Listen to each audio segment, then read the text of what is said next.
So guys 2025 हमारा and हो गया और 1 जनवरी आ जाए तो एडवांस में पहले हैप्पी न्यू ईयर। रोज की तरह आज भी मैं आपको हॉरर स्टोरी सुनाने वाला हूँ और आज की स्टोरी आपकी दिल दहला देगी और ये सच्ची घटना पर आधारित है, तो इसलिए इसको ध्यान से सुनना। तो गाइस ये स्टोरी है राजवीर और अंजलि की। राजवीर और अंजलि की शादी नई नई हुई थी और राजवीर को टाइम न मिलने के कारण से 1 साल हो गया शादी का और 1 साल से वो लोग प्लान बना रहे थे कि कहीं लंबे टूर पे चलेंगे। लेकिन 1 साल बाद रात में सोते सोते उन्होंने प्लान बनाया कि अगर हम चलेंगे तो ऐसी जगह पे चलेंगे कि ये सीन हम कभी भी नहीं भूल सकते। मतलब कि उन दोनों को ऐसी जगह पे जाना था कि वो यादें कभी वो भुला नहीं सकते और होता भी कुछ ऐसे ही है। और सोते सोते उन्होंने प्लान बनाया शिमला जाने का, क्योंकि मीरा को बहुत ही ज्यादा पहाड़ों का शौक था, तो उन्होंने शिमला जाने का प्लान बनाया और वो अगले ही दिन शिमला की फ्लाइट की टिकट बनाई और वहाँ पे चले गए। शिमला जाके उन्होंने बहुत ज्यादा मस्ती की, बहुत सारी जगह घूमे, ऐसी ऐसी जगह घूमे कि वो कभी भुला नहीं सकते अपनी जिंदगी में। जितना भी यादें था वो बटोरना चाहती थी, लेकिन भगवान की मर्जी कुछ और ही थी। मस्ती करते करते वो लोग एक दिन क्लब गए और क्लब में जितना चाहे मन मर्जी किया उन्होंने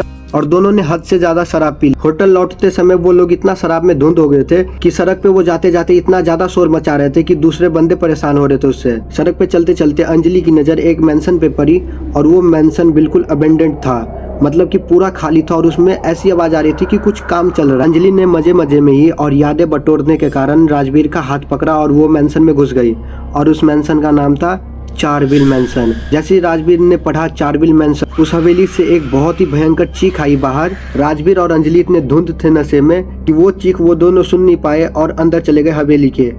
और मुझे लगता है कि वो उनकी सबसे बड़ी गलती थी जिंदगी में। मेंशन का मेन डोर लॉक था, इसलिए वो दोनों पीछे से अंदर घुस गए और अंदर जाके बहुत ही ज्यादा शोर मचाने लगे। दीवार पे जो पेंटिंग बनी थी उसको देख के अंजलि बहुत ही ज्यादा मजाक उड़ाने लगी और हंसने लगी। राजवीर और अंजलि अपने राइट साइड देखते हैं तो एक ब्रिटिश फैमिली की फोटो लगी होती है। उस फोटो फ्रेम में एक फैमिली की फोटो थी और वो फोटो ऐसा लग रहा था कि अभी वो लोग बाहर निकल जाएंगे फोटो फ्रेम से। और उसके नीचे सोफा पे बहुत ही ज्यादा खून लगा हुआ था, जिस कारण से राजवीर तो अपने होश में आ गया, लेकिन अंजलि अभी भी नशे में धुंध थी। राजवीर होश संभालने के कारण उन्होंने सोचा कि ऐसे खून क्यों लगा है, इसमें कोई रहता था क्या, और अगर रहता था तो दरवाजे पे ताला क्यों लगा था। ये सब राजवीर सोच ही रहा था कि ऊपर के कमरे से कुछ टूटने की आवाज बाहर आई। राजवीर पूरा शॉक हो गया था, लेकिन अभी भी अंजलि नशे में ही थी, इस कारण से वो ऊपर चली गई उस दरवाजे को खोलने। धीरे धीरे करके सीढ़ी से ऊपर जा ही रही थी कि राजवीर उसके पीछे भागा और रोकने के लिए गया, लेकिन राजवीर को ऐसा लगा कि पीछे से कोई उसे बुला रहा है। राजवीर ने पीछे पलटा और देखने लगा जब तक ऊपर चली गई थी और ऊपर वाले फ्लोर पे एक कोना था जिसमें हॉल टाइप का कुछ बना हुआ था। उस हॉल का दरवाजा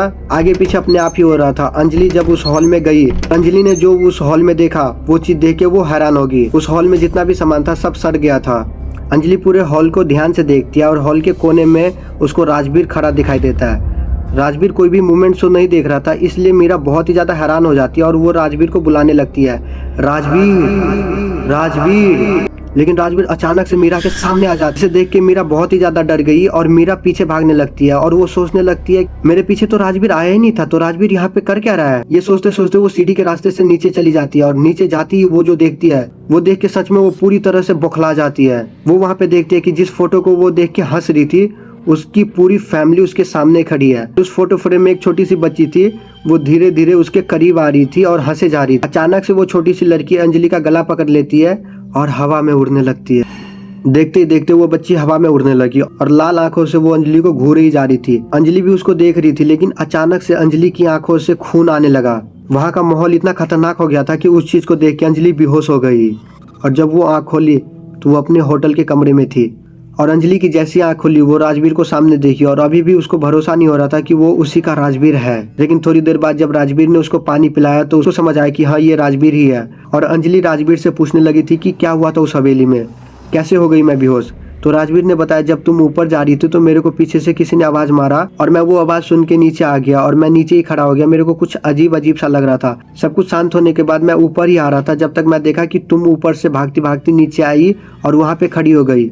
मैं धीरे धीरे तुम्हारे पास ही आ रहा था कि देखा अचानक से तुम्हारा कोई गला दबा रहा है और अचानक से तुम्हारी आंख से आंसू के बजाय खून आ रहे थे और तुम वो सब देख के बेहोश हो गई वहाँ पे। और जो राजवीर ने कहानी बताया अंजलि को, उस कहानी से अंजलि को बिल्कुल भी पता नहीं चल रहा था कि उस रात उसके साथ हुआ क्या था। उस इंसिडेंट के बाद अंजलि की मानसिक संतुलन ठीक नहीं रही 1 महीने तक। सोते टाइम भी ऐसा लगता था कि कोई उसका गला दबा रहा है। जब वो बाथरूम में अकेले नहाती थी तो उसको ऐसा लगता था कि उसके आंख से आंसू नहीं खून आते हैं और वो अचानक से पूछने लगती है और चिल्लाने लगती है।